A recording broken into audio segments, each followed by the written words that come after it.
Hello everyone, I'm Daniel and welcome to your very first Go tutorial. In this episode, we'll just take a look at a hello world and get up and running with Golang. Okay, let's jump in and create our first application. I'm going to start by creating a file called main.Go. This will be the starting point for our application. And the first thing that we need to do is declare the package.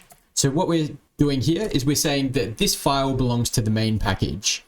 In Go, main is a very special package. It means that it is the executable. You can also use different names and say that this file belongs to a different package. And you would do that if you're going to create a library that might be used by other applications.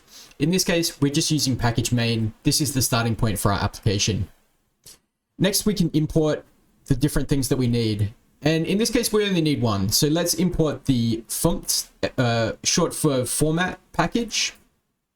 And we're going to use that to output to the screen. So now we can create our first main function. And we do that by using func. We're going to call it main.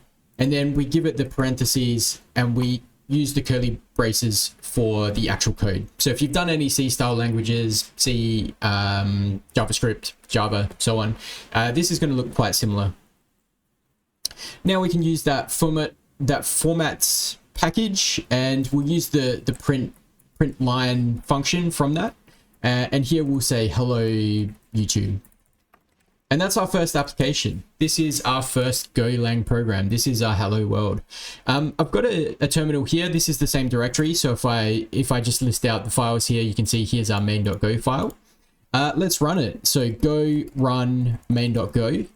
And there we can see our hello YouTube being output to the screen. So you can actually build it as well. So this is how we build and compile in Golang. So you just do go build main.go.